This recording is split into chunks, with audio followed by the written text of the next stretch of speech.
아멘. 사도 바울은 지금까지 세 차례의 전도 여행을 마치고 그가 개척하여 세운 이방인 여러 교회 지도자들과 함께 예루살렘을 방문을 했었습니다. 성전에서 예배를 드리다가 나오면서 유대인들에 의해서 갑자기 붙들려서 어려움을 당하는 그런 상황이 되었고요. 그러나 그때 로마 군대의 극적인 개입으로 말미암아 바울이 그 가운데 보호를 받게 되었습니다. 그리고 자신이 로마 시민임을 밝히면서 그가 사내들인 공회 앞에서 자신을 변호할 수 있는 기회를 얻게 됩니다. 그것이 오늘 본문의 이야기입니다. 오늘 본문을 쭉 이렇게 보면은 사도 바울이 여러 사람들과 대화하는 그런 장면들이 계속 차례대로 등장합니다. 먼저 사도 바울은 로마 군대의 천부장이었던 사람과 대화를 시작하고요. 그 다음으로는 바울과 대제사장 아나니아와의 대화가 이어지고, 그리고 이어서는 바울과 공회원들과의 대화가 이어지고요. 그리고 맨 마지막, 저와 여러분이 함께 읽었던 마지막 절에서는 바울이 부활하신 주님과 대화를 하는 그런 장면으로 이어지고 있습니다. 그래서 오늘 저와 여러분이 함께 읽은 이 본문은 여러 사람들이 대상을 바꿔가면서 바울이 계속해서 대화를 했던 그 이야기가 쭉 연결되는 그런 본문이라고 할 수 있습니다.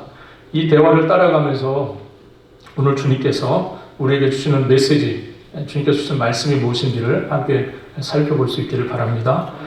22절과 23절이 이렇게 시작이 되고 있습니다. 이 말하는 것까지 그들이 듣다가 소리질러 이르되 이러한 자는 세상에서 없애버리자, 살려둘 자가 아니라 하여 떠들며 옷을 벗어 던지고 티끌을 공중에 날리니 이렇게 되어 있습니다. 바울 사도의 이 조심스러운 연설, 그거를 잠잠히 듣고 있었던 무리가 이방인 선교에 대한 이야기가, 그거로 말미암아 자신이 소명을 받았다는 바울의 이 이야기가 나오자마자 이 사람들이 마치 화산이 폭발하듯이 아우성치기 시작했습니다. 격렬한 분노, 그리고 아주 흥분한 상황 속에서 아주 험한 말들을 쏟아내고 옷을 벗어던지고요. 이 사람들이 티끌을 막 날리면서 경로하기 시작했습니다. 이 격분은 사도 바울의 입에서 이방인에 대한 이야기, 이방인이라는 그 말이 나오는 순간 터져 나온 분노입니다. 유대인들은 이방인들에 대해서 굉장히 배타적이었습니다. 특별히 유대인들은 강한 선민의식을 갖고 있었기 때문에 택함받은 유대인, 그리고 그렇지 못한 이방인을 굉장히 구별하면서 대해왔었습니다. 자신들은 이방인들과는 아주 근본적으로 다르다는 그런 생각을 유대인들이 가지고 있었습니다. 그런데 사도 바울의 이야기가 무엇입니까? 이방인들도 하나님의 은혜를 입어서 같은 하나님의 백성이 될 수 있다는 이야기를 하고 있는 바울의 이야기를 듣게 된 겁니다. 이거 유대인 입장에서 받아들일 수 없었습니다. 이 이야기가 나오자마자 유대인들이 격분하기 시작했어요. 일찍이 사도 베드로가 이방인과 함께 식사를 했었던 적이 있었습니다. 그때 이 유대인들에 의한 비난이 엄청났었습니다. 사도 베드로를 향한. 이것도 같은 맥락에서 우리가 이해할 수 있는 사건입니다. 유대인들에게 이방인들은 부정한 음식과 같은 존재입니다. 그래서 가까이 해서는 안 되는 존재들이 바로 이방인들이었습니다. 그런데 오늘 본문은 아니지만 그 22절 바로 앞에 21절을 보면은 하나님의 마음은 다르셨어요. 그 21절이 이렇게 되어 있습니다. 나더러 또 이르시되 떠나가라. 내가 너를 멀리 이방인에게로 보내리라 하셨느니라. 하나님께서 바울에게 멀리 떠나라. 이 유대인들로부터 멀리 떠나서 이방인에게로 가라. 이렇게 말씀을 하셨다는 겁니다. 하나님께서는 유대인만이 아니라 온 세상의 만민을 구원하기를 원하십니다. 그렇습니까? 하나님은 유대인뿐만 아니라 세상 만민이 구원받기를 하나님 정말 원하세요. 하나님이 처음 아브라함을 부르셨을 때에 이런 말씀을 하셨습니다. 창세기 12장을 보면 땅의 모든 족속이 너로 말미암아 복을 받을 것이니라. 이 땅에 있는 모든 족속이 아브라함, 너를 통해서 그리고 너의 후손들을 통해서 복을 받게 될 것이다. 이것이 하나님의 계획이라는 겁니다. 그런데 이렇게 아브라함뿐만 아니라 아브라함의 후손들인 유대인들을 통해서 세계 만민이 모든 백성들이 구원을 받고 하나님의 복에 참여하는 것이 하나님의 정말 바라시고 원하시는 뜻인데, 그러나 이 일이 결코 쉽지 않았습니다. 유대인들의 태도와 그들의 의식을 보면 이 일이 굉장히 쉽지 않았어요. 우리가 앞서 말씀드린 사도 베드로의 경우도 말씀드렸던 것처럼 예수님의 수제자였던, 예수님을 가장 가까이 해서 공생의 기간 동안 지켜봤던 베드로조차도 이방인인 고넬료를 만나기 전에 하나님의 특별한 계시를 받게 됩니다. 그것이 뭡니까? 하나님께서 나타나셔서 부정한 음식들을 먹으라고 하시는 거죠. 그러나 그가 계속 거부합니다. 제가 어려서부터 이 부정한 음식들을 먹지 않았다는 거죠. 주님께서 이 환상을 통해서 계속 하신 말씀이 무엇입니까? 하나님이 깨끗하게 하신 것을 내가 속되다 하지 말라는 거예요. 하나님께서 이미 깨끗하게 하신 것을 내가 왜 자꾸 부정하다고 말하느냐 하는 주님의 말씀이셨습니다. 그만큼 베드로조차도, 예수님의 제자였던 베드로조차도 이방인들에 대해서 아주 배타적인 그러한 태도를 여전히 가지고 있었다는 겁니다. 그만큼 유대인들에게 이방인은 가까이 하기를 꺼려하는 그런 존재들이었습니다. 그래서 하나님께서 길리기아 성 다소라고 하는 도시 출신인 이 바울이라는 사람, 그런 디아스포라 유대인으로서 히브리어와 헬라어에 능통하고 그리고 율법과 헬라 세계에 대한 이해가 굉장히 높은 사람입니다. 하나님께서 이 사람을 이방 선교를 위한 적격자로 세우신 거예요. 바알과 같은 사람이 이방인 선교의 가장 적임자라는 겁니다. 왜 그렇습니까?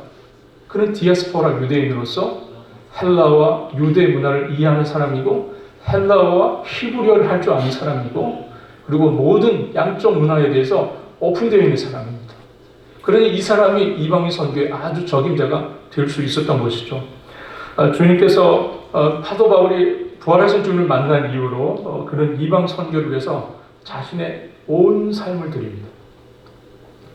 이런 점에서 저는 깊은 신앙심을 가지고 있고 또 다문화에 대한 이해를 가지고 있는 디아스포라 이민교회만 어디입니까? 우리 교회. 네, 우리 교회 얘기하는 겁니다, 지금. 사도 바울처럼 쓰임받을 수 있다고 저는 확신합니다. 왜 그렇습니까? 우리 이민교회는 여러 문화 속에서, 여러 환경 속에서 꽃을 피우고 열매를 맺은 교회입니다. 그러므로 이민교회는 이미 이 환경 자체가 세계 선교를 위해서 준비된 교회입니다. 의심하고 계시는군요. 표정에 확신이 넘치지 않습니다. 우리 이민교회는 이미 세계 선교를 위해서 준비된 교회입니다. 이방 문화 속에서 꽃을 피우고 열매를 맺은 경험을 가지고 있는 교회가 바로 저희 교회이기 때문에 그렇습니다. 저는 저희 새생명 장로교회가 성경 중심적이고 선교 지향적인 교회가 되기를 간절히 바랍니다. 땅끝까지 이르러서 예수의 증인이 되는 교회, 만인을 그리스도의 제자로 삼는 교회, 그리고 땅끝에 예비하는 공동체는 교회를 세우는 교회 될 수 있기를 간절히 바랍니다. 사도 바울이 지금 이방인들로 하여금, 이 유대인들로 하여금 지금 강력한 반대에 부딪히는 그런 상황을 보여주고 있습니다. 그래서 이 격렬한 유대인들의 반응, 그것이 오늘 본문 23절에 있었습니다. 24절 말씀 한번 보겠습니다. 24절 같이 읽습니다. 천부장이 바울을 영내로 데려가라 명하고 그들이 무슨 일로 그에 대하여 떠드는지 알고자 하여 채찍질하며 숨을 나라 한대. 사도 바울이 유대인들을 향해서 그 성전 그 뜰에 모여있었던, 그 주변에 모여있었던 유대인들에게 히브리 말로 메시지를 전하고 있었습니다. 그런데 갑자기 유대인들이 막 격분을 하고 옷을 벗어던지고 티끌을 막 날리는 이 상황을 천부장은 이해할 수가 없었어요. 왜 그렇습니까? 사도 바울이 히브리 말로 말을 하고 있었기 때문입니다. 전혀 상황을 이해할 수 없었던 이 천부장이 바울이 무슨 말로 무리를 흥분시키고 있는지 알고 싶었습니다. 그래서 채찍질하여 데려다가 신문하라고 그렇게 명령을 합니다. 그 당시에 유대인들이 이 로마에서 사용했던 채찍이라고 하는 것은 가죽 끝에 쇠 조각이나 동물의 뼈 조각을 붙여놨습니다. 그래서 한번 채찍질을 할 때마다 살점이 찢겨져 나가는 그런 고통을 주는 것이 바로 채찍질이었습니다. 이거 심하게 맞으면 불구가 될 수 있고요. 더 심하게 맞으면 목숨을 잃을 수도 있는 겁니다. 그것이 이 로마가 사용했던 채찍이라고 하는 겁니다. 이게 너무나 심한 형벌이기 때문에 로마 사람들에게는 할 수 없게 되는 그런 형벌입니다.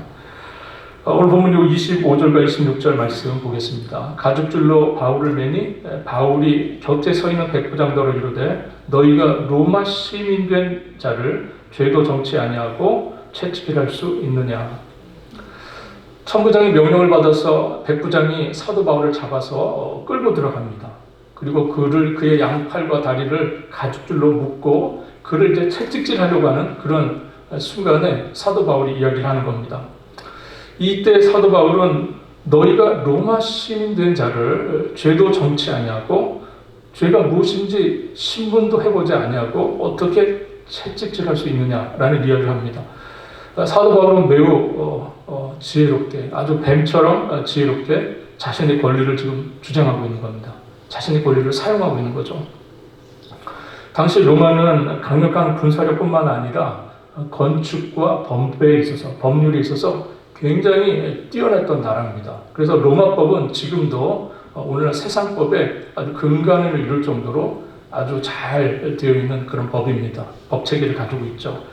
당시에 프로시안이라고 하는 법이 있었는데 그것은 시민을 재판 없이 채찍질할 수 없다는 거예요. 재판을 하지 않고 정확하게 그 죄의 내용을 확인하지 않냐고 채찍질을 할 수 없다는 법입니다. 프로시안이라고 하는 법이에요. 또 발레리안이라고 하는 법이 있었는데 이 법은 로마 시민이라고 한다면 누구라도 항소할 수 있다는 거예요. 자기 억울함을 법원에 재판정에 호소해서 그 문제를 해결받을 수 있는 권리, 그것을 로마 시민들에게 주었습니다. 사도 바울은 이 로마의 법을 잘 이해하고 있었던 사람이었기 때문에 그는 아주 담대하게 자신의 권리를 지금 주장하고 있는 겁니다. 나는 로마 시민이기 때문에 정당하게 나는 이 권리를 주장한다. 그 이야기를 하는 거죠. 이 이야기를 백부장을 통해서 천부장이 듣게 됩니다. 와서 묻습니다. 내가 로마 시민이냐? 바울은 아주 담대하게 그러하다라고 답을 합니다. 그리고 28절과 29절에 천부장은 이런 이야기를 합니다. 나는 많은 돈을 들여서 이 시민권을 샀다. 그렇게 이야기를 하면서 바울을 쳐다봅니다. 이 분위기는 이런 거예요. 꼬락서기를 보아하니까 바울이 이 꼬락서기를 보아하니까 너무나 초라한 거예요. 너가 로마 시민이라고? 아주 의아해하면서 묻고 있는 겁니다. 그러나 여러분 바울은 나면서부터 로마 시민이었습니다. 그의 아버지가 로마 시민권자였던 것 같아요. 그는 나면서부터 로마 시민을 가지고 있었습니다. 결국 바울이 로마 시민이라는 것을 알게 된 이 천부장이 그를 신문도 하지 않냐고 결박한 이 사실, 불법을 행한 거잖아요. 굉장히 이 일로 인해서 두려움을 하게 됩니다. 혐의가 확정되지 아니하는 로마 시민에게 결박을 하고 그를 함부로 대했으니까 굉장히 난처한 입장이 된 겁니다. 실제로 이 천부장은요, 나중에 이 사실을 은폐하기 위해서 나중에 우리가 총독 벨리스에게 보내는 그 편지가 나오거든요. 뒤에 보면 그때 그 편지에 자신의 이 사실을 허위 보고합니다. 만약에 이 사실을 그대로 보고했다면 어떻게 되는가요? 자기가 문책을 당할 수 있기 때문에 허위 보고하는 그런 장면이 나옵니다. 저는 이 본문을 보면서 한 가지 생각한 것이 있습니다. 여러분들에게 쓸 수 있는 권리가 있습니다. 여러분들이 쓸 수 있는 권리들이 있으시죠? 그렇다면 여러분들이 그 권리가 있다면 여러분들은 그 권리를 무엇을 위해서 쓰고 계십니까? 천부장은 자신의 권리를 자신의 안위를 지키는 데 썼습니다. 반면에 처음부터 자신이 로마 시민이라는 것을 밝히지 않았던 사도 바울이 지금 이 순간에 자신이 로마 시민권자임을 밝혔던 것은 그가 자신의 권리를 위해서 이 권리를 사용하기 했던 것이 아니라 바로 오직 주님의 나라와 그리고 주님의 영광을 위해서 사용하려고 했던 그 의도가 분명합니다. 사도 바울이 갑자기 이 순간에 자신의 로마 시민권자됨을 말합니까? 안 맞으려고요? 아닙니다. 사도 바울은 주님의 나라와 주님의 영광을 위해서 자신의 권리를 지금 쓰고 있는 겁니다. 우리에게도 생각해보면 굉장히 많은 권리와 자원이 주어져 있습니다. 먼저 여러분이 가지신 이 문화, 제가 초반에 서두에 말씀드린 것처럼 두 문화에서 사는 이것, 우리에게 굉장한 특권입니다. 물론 양쪽 다 살아가시느라고 많이 힘드시죠? 많이 힘드실 겁니다. 그러나 그럼에도 불구하고 우리가 하나님의 나라라는 측면에서 볼 때 여러분들은 권리를 갖고 계신 분들입니다. 경험이라고 하는 권리. 서로 다른 문화를 체득해본 경험. 이거는 이 경험을 해보지 않은 사람들은 알 수 없는 겁니다. 여러분들 권리를 가지고 계신 거죠. 두 문화에 익숙하고 또 두 언어에 익숙한 여러분. 두 문화에 익숙했던 사도 바울이 이방 선교를 위해서 준비된 하나님의 그릇처럼 준비된 하나님의 도구로 쓰임 받았던 것처럼 여러분은 세계 선교를 위해서 준비된 그릇들이십니다. 아멘 크게 한번 하겠습니다. 아멘. 여러분들은 세계 선교를 위해서 준비된 그릇들이세요. 여러 문화에 대한 경험들을 가지고 계신 분들이십니다. 이민교회는 선교사님들을 통해서 복음을 받아들였던 경험이 있었고 그것이 어떤 은혜인지를 체험해본 사람들입니다. 체험해본 교회예요. 그리고 그 은혜를 나누고 전하는 것이 얼마나 복된 일이고 귀한 일인지를 알고 있는 교회입니다. 그것이 바로 이민교회입니다. 오늘날 세계은행 월드뱅크의 기록에 의하면 전 세계의 8.5%, 약 7억 정도에 되는 이 인구에 해당되는 사람들이 하루 평균 2.15불, 2불 조금 넘어가는 그 정도 돈으로 하루 생계를 꾸려갑니다. 극빈자들이죠. 굉장히 어려운 그런 힘겨운 삶을 살아가고 있는 사람들이 전 세계 7억에 해당되는 인구가 그렇게 살아가고 있다고 합니다. 우리가 어렵다 하지만 사실 우리가 살고 있는 이 미국이라고 하는 나라는 세계에서 가장 부유한 풍요한 나라입니다. 아무리 어렵다 하지만 사실 여러분들은 가장 풍요로운 나라에서 지금 살고 계시는 거예요. 비교할 수 없을 정도의 풍요를 누리고 있습니다. 하나님이 우리를 여기에 놓으셨습니다. 하나님께서 여러분들을 이곳에 살게 하셨어요. 여러분들이 어떤 의미에서 드리는 작은 헌금, 작은 후원이 어떤 곳에서는 그 가정이 한 달을 먹고 사는 그런 생활비가 됩니다. 오늘 우리가 누리는 삶의 모습, 여러분들이 누리는 삶의 모습은 이미 이 시대를 위한 선교를 위해서 준비된 상황입니다. 여러분들 이미 많은 권리들을 갖고 계세요. 많은 자원들을 가지고 계십니다. 제가 드리고 싶은 이야기는 이겁니다. 이거를 내 안위를 위해서만 쓸 것인가?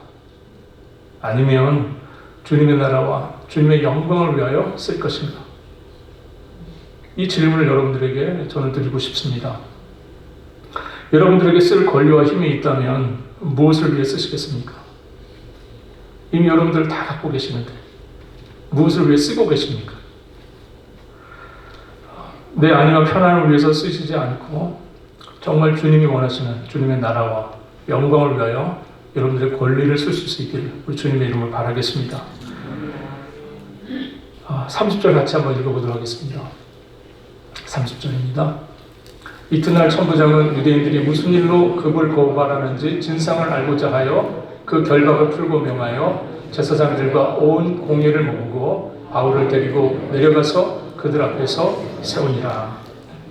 다음 날이 됐습니다. 이 일이 있었던지 다음 날, 그 정말 엄청난 일이 있었던 그 다음 날 천부장이 이 문제를 해결해야 되겠는데 자신의 주관적인 판단이나 아니면 이 군중들의 여론 재판에 의해서 이 문제를 해결하고 싶지 않았던 것 같아요. 그래서 좀 더 공정하게 판단하고 싶어서 유대인의 최고 법정인 산헤드린 공의를 소집합니다. 그러나 여러분들, 산헤드린 공의라고 하는 것이 우리가 성경에서 확인한 바로는 사실상 바울에게 대해서 이미 굉장히 적대적인 그런 사람들의 모임이었어요. 그래서 사도 바울을 죽이려고 했던 사람들이 모여 있었던 곳이 사실은 산헤드린 공의였습니다. 사도 바울에게는 너무나 명백하게 불리한 상황이긴 하지만 그럼에도 불구하고 하나님께서 그 자리에 사도 바울이 서게 하심으로써 또 다른 방향으로 이 문제를 하나님께서 이끌고 가십니다. 23장 1절 말씀 한번 같이 읽어보겠습니다. 다음 절입니다. 바울이 공의를 주목하여 이르되 여러분 형제들아 오늘까지 나는 범사에 양심을 따라 하나님을 섬기노라. 이거를 사도 바울이 산헤드린 공의 회원들을 똑바로 바라보면서 말합니다. 그는 먼저 그 산헤드린 공의에 있는 사람들을, 공의원들을 형제들아 이렇게 부릅니다. 그리고 이렇게 이야기를 합니다. 나는 범사에, 모든 일에, 지금까지 모든 일에 선한 양심을 따라 하나님을 섬겼다. 이것은 자신이 지금 고발을 당한 상태인데 자신은 무죄하다는 바울이 자신이 이야기를 하는 겁니다. 율법의 기준으로 봐도, 그들이 하던 그 율법의 기준으로 봐도 나는 흠이 없는 자다 라는 그런 주장을 하는 겁니다. 그러자 2절에 보니까 이 대제사, 이 회의의 의장이었던, 사대공의 의장이었던 이 아나니아라고 하는 대제사장이 뭐라고 합니까? 바울 곁에 있는 사람을 통해서 그 입을 치라 이렇게 명령을 합니다. 주먹으로 사람 입을 치라는 겁니다. 역사가 중에 요세푸스라는 유대인이 있습니다. 이 사람의 기록에 의하면 이 아나니아, 대제사장 이 아나니아는요 아주 잔인하고 탐욕스러운 사람입니다. 특별히 유대인들에게서 입을 치라고 하는 그것은 아주 입을 치거나 뺨을 치는 이런 행위는 굉장히 인격의 모독을 가하는 그런 행동입니다. 그러자 사도 바울이 즉시 반박합니다. 3절 말씀입니다. 회칠한 담이여 하나님이 너를 치시리로다. 회칠한 담이여 하나님께서 너를 치시리로다. 내가 너를 율법대로 심판한다고 앉아서 율법을 어기고 나를 치라 하느냐. 회칠한 담이라고 하는 것은 예수님께서 바리새인들에게 하셨던 회칠한 무덤, 그 표현을 떠올리게 하는 그런 표현입니다. 이 말의 의미는 무엇입니까? 겉은 깨끗해 보이지만 그 속은 어땠다는 거예요? 부패하고 썩었다는 것이죠. 즉 위선적인 자다 하는 거예요. 너야말로 위선적인 자다. 그 얘기를 하고 있는 것이죠. 바울은 이 대제사장 아나니아의 위선을 고발할 뿐만 아니라 더 나아가서 이런 이야기합니다. 하나님께서 너를 치시리로다. 이 선언을 합니다. 실제로 아나니아는 역사 기록에 의하면 훗날 로마 군인에 의해서 살해당합니다. 이 모습을 지켜봤던 주위에 있는 사람이 바울에게 한마디를 합니다. 내가 대제사장을 지금 욕하고 있느냐? 하는 거죠. 항의를 합니다. 그래서 사도 바울이 뭐라 그럽니까? 그가 대제사장인 줄을 나는 알지 못했다. 나는 그가 대제사장인 줄을 알지 못했다. 이렇게 얘기를 합니다. 사도 바울이 정말 몰랐을까요? 바울의 이 이야기는 단순히 몰랐다는 이야기가 아니라 너가 대제사장답게 행동하지 않으면서 어떻게 내가 너를 대제사장 안 하고 그렇게 하고 있는데 내가 어떻게 당신을 대제사장으로 인정할 수 있겠느냐 하는 그런 의미로 우리가 이 부분을 받아들여야 합니다. 동시에 사도 바울은 백성의 관리를 비방하지 말라 하시니 신명기의 말씀을 인용하면서 그래도 그대가 하나님의 그가 관리니까 지도자니까 그래도 좀 존중한다, 그래도 인정한다 하는 말을 덧붙입니다. 저는 이 사도 바울과 대제사장 아나니아의 이 대화를 통해서 한 가지 좀 생각한 게 있습니다. 여러분들 어떠세요? 여러분들은 종교적인 위선이 아닌 정말 선한 양심으로 주님을 섬기고 있습니까? 사도 바울은 이 아나니아에게 종교적인 위선 속에 있는 그를 고발하고 그를 비난하고 있습니다. 그러나 사도 바울은 나는 선한 양심으로 지금까지 주님 앞에서, 하나님 앞에서 살아왔다는 이야기를 합니다. 우리가 야고보서 1장 25절로 27절까지 말씀 한번 같이 읽어보도록 하겠습니다. 자유롭게 하는 온전한 율법을 들여다보고 있는 자는 듣고 잃어버리는 자가 아니요 실천하는 자니 이 사람은 그 행하는 일에 복을 받으리라. 누구든지 스스로 경건하다 생각하며 자기 혀를 재갈 물리지 아니하고 자기 마음에 속이면 이 사람의 경건은 헛것이라. 하나님 아버지 앞에서 정결하고 더러움이 없는 경건은 곧 보아와 가부를 그 환난 중에 돌아보고 또 자기를 지켜 세속에 물들지 아니하는 그것입니다. 네. 사랑하는 성도 여러분, 여러분들 스스로 한번 물어보시길 바랍니다. 나는 하나님께서 우리에게 요구하시는 그 계명의 전부라고 할 수 있는 하나님 사랑과 이웃 사랑의 그 계명을 실천하고 있는 자인가? 아니면 단지 종교적인 위선자인가?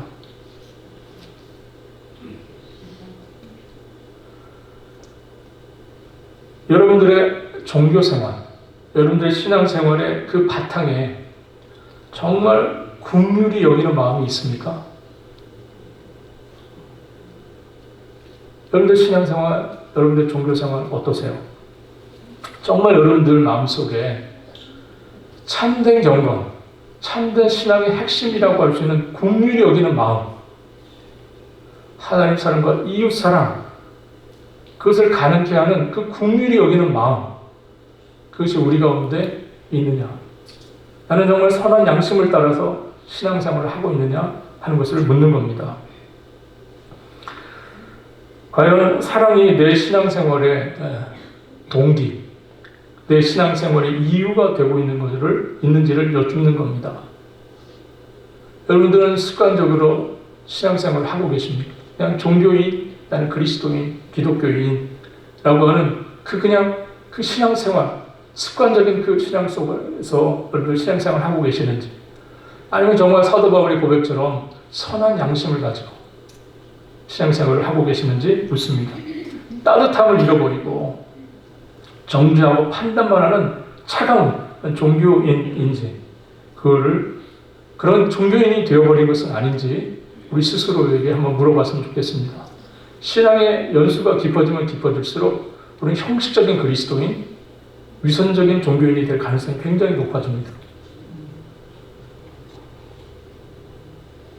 여러분들 마음속에 정말 선한 양심을 따라서 주님의 말씀을 실천하고 주님의 말씀을 따라 살아가시는 여러분 될 수 있기를 바랍니다. 대제사장과 사도 바울의 이 다투는 이 상황을 놓고 사도 바울이 상황이 좀 불리해진다고 생각했던 것 같습니다. 그래서 그것을 직감한 사도 바울이 6절에 이런 말을 합니다. 여러분 형제들아, 나는 바리새인이요 또 바리새인의 아들이라. 죽은 자의 소망 곧 부활로 말미암아 내가 신문을 받노라. 사도 바울이 대제사장과 다투는 모습을 계속 보이지 않고 아주 중요한 이야기를 이야기하면서 화제를 전환시킵니다. 당시 사내들이라고 하는 것은 크게 사도 바울의 이야기에 나오는 이 두 부류의 사람들, 바리새인과 사두개인 그룹으로 크게 구성이 되어 있었습니다. 사두개인들은 다윗과 솔로몬 시대까지 거슬러 올라가서 그 당시에 대제사장이었던 사독의 후예들로 그렇게 이어지는 사람들입니다. 이 사람들은 모세 오경을 정경으로, 하나님의 말씀으로 인정했던 사람들이고요. 그래서 선지서나 다른 것들을 인정하지 않았어요. 모세 오경만 딱 성경을 인정했던 사람들입니다. 그리고 천사와 그리고 부활과 그리고 악한 영들, 이런 어떤 영적인 세계에 대해서 부정하는 사람들이에요. 그런 영적인 세계에 대한 부정하는 사람들, 그러므로 굉장히 현실적인 사람들입니다. 현실주의자들이죠. 그리고 현세지향적인 사람들이에요. 그러면서 그렇기 때문에 당장 친로마적인, 로마와 굉장히 결탁되어 있고 친로마적인 성향을 갖고 있는 사람들이 사두개인들입니다. 반면에 바리새인들은 이스라엘이 멸망하고 바벨론 포로로 잡혀간 이후에 형성됐던 경건주의자들입니다. 이 사람들은 바리새인들인데, 이 사람들은 모세오경 외에도 여러 구전과 전승들을 아주 중요하게 생각하고 동등한 권위를 부여하며 살았던 사람들입니다. 그리고 이 사람들은 사두개인들과는 다르게 영적인 세계에 대해서 인정을 하고 받아들였던 사람들입니다. 이 사람들은 로마에 대해서 굉장히 적대적이었고요. 그리고 율법과 전통을 통해서 이스라엘을 개혁해야 된다고 생각했던 사람들이 바로 바리새인들이었습니다. 그런데 사도 바울이 부활의 소망, 즉 영적인 세계에 대한 이야기를 때문에, 이 부활의 소망 때문에 내가 신문을 지금 받고 있다, 내가 고발을 당해서 지금 재판을 받고 있다고 말하자 이 두 집단 사이에서 신학적이고 그리고 굉장히 감정적인 논쟁이 시작됐습니다. 서로 입장이 다르기 때문에, 그 문제에 대한 입장이 다르기 때문에 막 격론이 일어나기 시작한 겁니다. 상황이 굉장히 험악해졌습니다. 이 상황을 지켜보고 있던 천부장이 사도 바울이 이 사이에서 찢겨 죽을까봐 걱정할 정도로 이 두 부류의 격론이 시작됐어요. 바리새인들은 바리새인대로, 사두개인들은 사두개인대로 서로 신학적인 이야기를 하면서 극한 논쟁이 막 벌어지기 시작했습니다. 그래서 사도 바울을 이 천부장이 갑자기 이제 군대를 동원해서 데리고 나갈 수밖에 없는 그런 상황이 되었습니다. 사랑하는 성도 여러분, 이 바리새인들과 사두개인들의 이 다투는 모습을 우리가 좀 주목해 보고 싶습니다. 여러분, 이 다투는 이 두 부류의 사람들은 하나님 사랑한다고 물어보면요, 둘째가 서러운 사람들입니다. 다 하나님 사랑하는 사람들이에요. 다 하나님 백성들이라고 말하는 사람들입니다. 근데 이 두 부류가 지금 자신들의 이익을 위해서 싸우고 있습니다.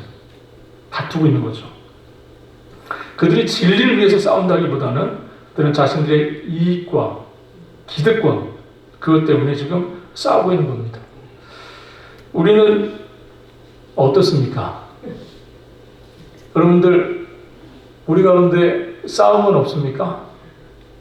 혹시 우리 가운데 싸움이 있지는 않습니까?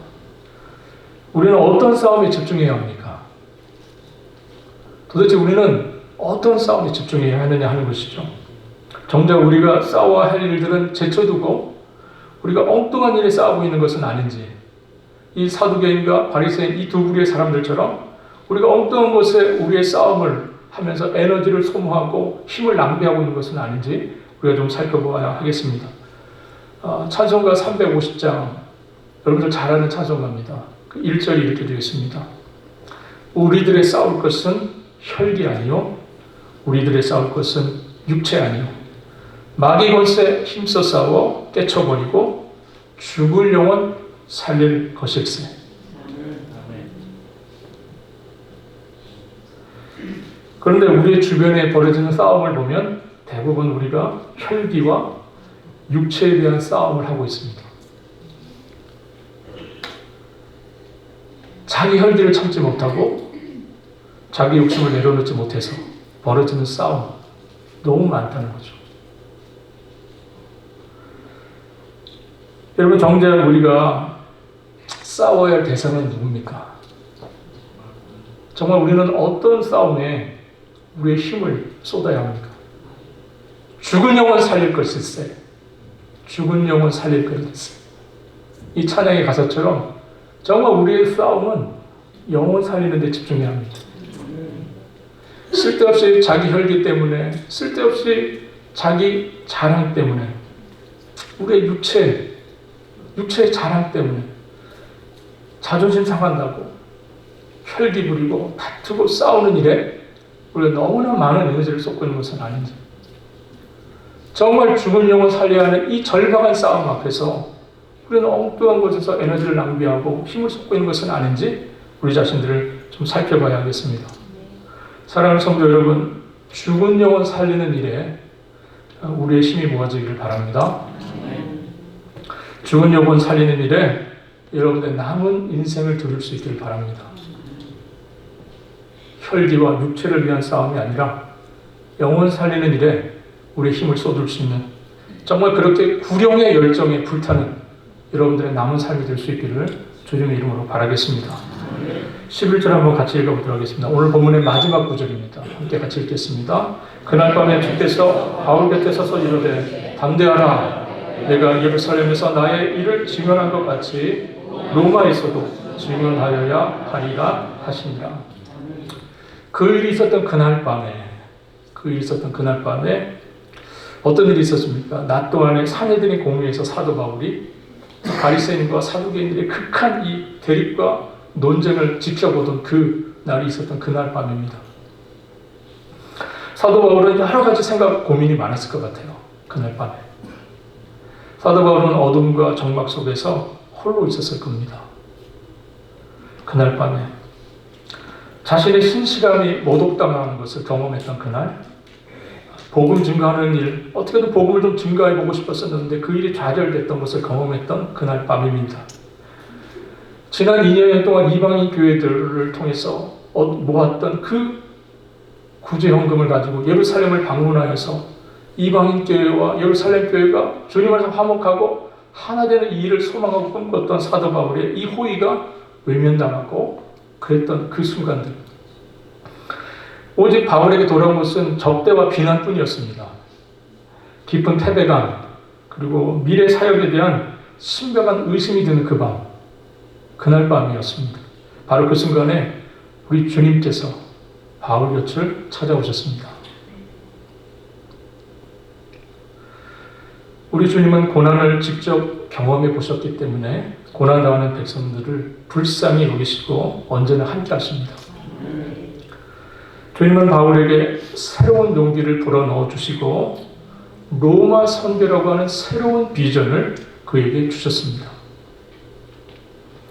앞서 21장 21절에서 내가 너를 멀리 이방인에게로 보내리라 하시는 이 주님의 말씀, 그 말씀에서 주셨던 그 이방인, 멀리 이방인에게로 보이라는 그 이방인이 어딘지 오늘 이 마지막 11절이 구체적으로 말해주고 있습니다. 그것은 바로 로마입니다.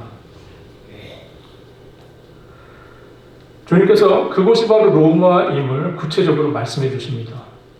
로마로 가는 것, 로마로 가야 하는 것, 그것은 사도 바울의 소망이 아니라 우리 주님께서 부여해 주신 사명이었습니다.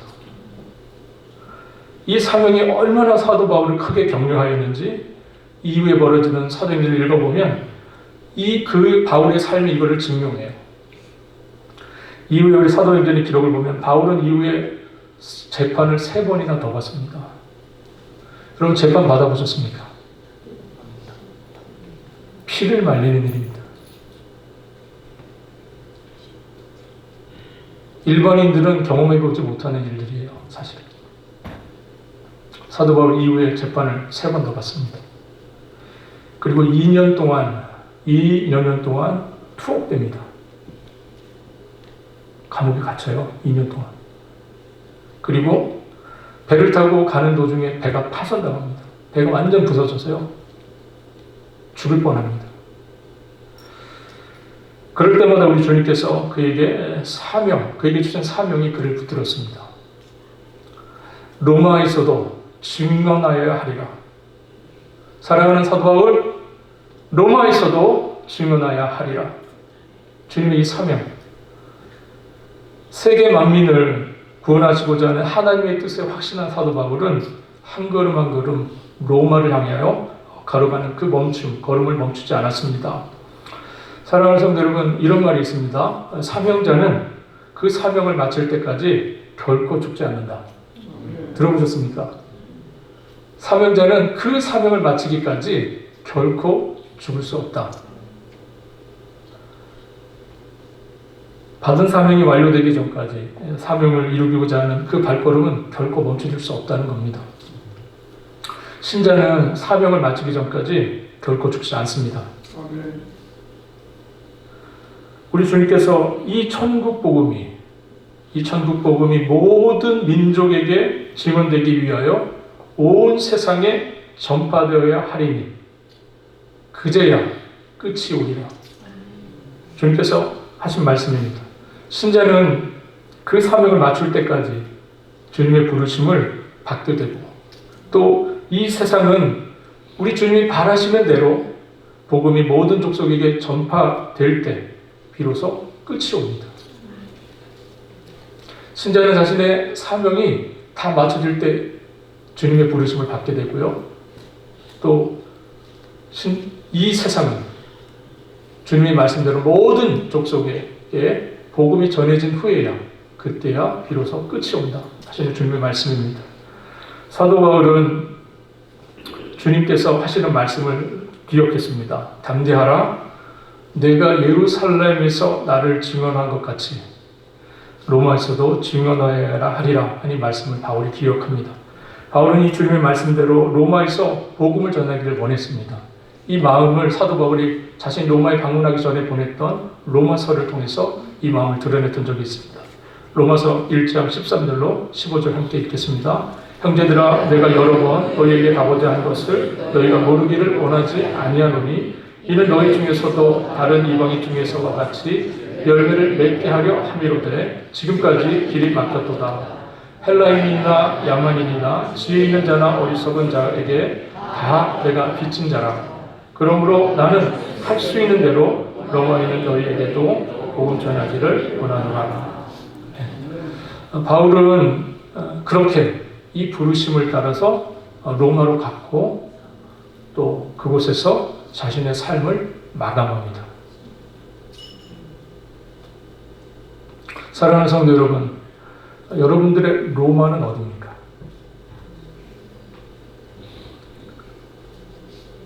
여러분들의 로마. 마지막 우리 주님의 부르심의 그 자리, 그 사명은 무엇입니까? 여러분이 마지막 전하는 그 복음을 들어야 될 사람들은 누굽니까? 사도 바울에게는 로마에 있는 사람들이었습니다. 저는 여러분들을 통해서 마지막 복음을 듣게 될 사람이 누구인지 궁금합니다. 여러분들은 마지막 복음을 누구에게 전하기를 원하십니까? 어디에 있는 누구? 저는 여러분들을 통해서 이 마지막 복음을 듣게 될 사람들이 누군지 궁금합니다. 여러분들 궁금하시지 않으십니까? 여러분들의 복음을 들어야 될 사람들. 사도 바울은 자신의 생애 마지막에 로마에 있는 사람들이 자신의 복음을 들어야 될 사람들이었습니다. 오늘날에도 아직 복음을 접하지 못했거나 또 매우 제한적으로 복음을 접하는 사람들이 있습니다. Unreached People 그룹이라는 사람들, 미전도 종족이라는 사람들이 있습니다. 보고에 의하면 오늘날 전 세계에 17,000여 개의 종족들이 있다고 합니다. 17,000여 개의 종족. 그런데 이 중에 아직 복음을 듣지 못한 Unreached People 그룹이라고 하는 이 미전도 종족이 7,000여 개가 됩니다. 이 사람들의 숫자를 헤아려 보면 약 30억 정도가 됩니다. 지구 인구의 반입니다. 아직도 이 사람들은 복음을 아예 듣지 못했거나 복음을 아주 제한적으로만 접했던 사람들입니다. 2000여 년 전 사도 바울에게 로마는 미전도 종족이었습니다.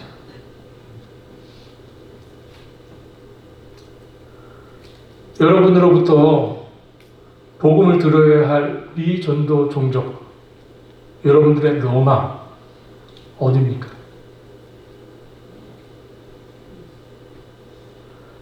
건너와서 우리를 도우라. 건너와서 우리를 도우라. 사도 바울이 2차 전도 여행 중에 마게도니아 환상을 보면서 들었던 이야기입니다. 건너와서 우리를 도우라. 이 외침이 들리는 곳 어디입니까? 여러분의 가슴에 건너와서 우리를 좀 도와달라고 하는 그 사람들, 그 복음을 듣기를 간절히 희망하고 소망하는 그 사람들, 여러분들의 로마 어디입니까?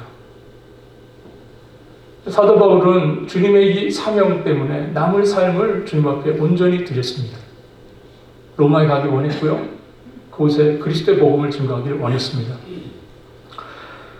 사랑하는 성도 여러분, 제가 설교 중에 말씀드렸지만 이민교회는 이미 세계 선교를 위해서 준비된 교회입니다. 저희 교회는 이미 세계 선교를 위해서 충분한 준비를 갖추고 있는 교회입니다.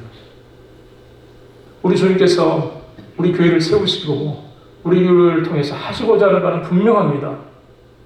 주님이 원하신 바가 무엇이겠습니까? 땅끝까지 이르러 주님의 증인을 세우는 교회예요. 만인을 그리스도의 제자로 삼는 그 일입니다. 그리고 저 땅 끝에도 우리와 같이 하나님을 예비하는 공동체가 세워지는, 그 교회가 세워지는 그 일을 우리 주님께서 간절히 바라고 계십니다. 그 음성 들리십니까? 오늘 이 예배가 주님의 그 간절한 바람을 헤아리는 그런 예배가 될 수 있기를 바랍니다. 오늘 예배를 통해서 사도 바울의 가슴속에 품었던 그 로마를, 그 복음을 들으는 사람들을 품었던 그 사도 바울의 마음이 여러분들과 또 저의 마음 될 수 있기를 우리 주님의 이름으로 바라겠습니다. 기도하겠습니다. 두려움과 혼란 속에 있었던 바울 곁에 서서 말씀하셨던 우리 주님, 지금도 살아계셔서 우리와 함께 하심을 의심하지 않습니다. 주님은 지금도 세계 만민에게 복음이 전해지기를 원하십니다. 우리 가정과 직장과 캠퍼스와 이웃이 저희들로 말미암아 주님의 복음을 듣게 하옵소서. 우리에게 부여하신 권리가 있다면 주님을 위해 쓰게 하시고 다툼이 아닌 선한 양심으로 주님의 일에 더욱 힘쓰게 하여 주옵소서. 이 천국 복음이 모든 민족에게 증언되기 위하여 온 세상에 전파되리니 그제야 끝이 오리라 말씀하신 우리 주님, 우리 모두가 신실한 복음의 사명자가 되게 하여 주옵소서. 감사드리며 우리 주님 되시는 예수 그리스도의 이름으로 기도합니다. 아멘.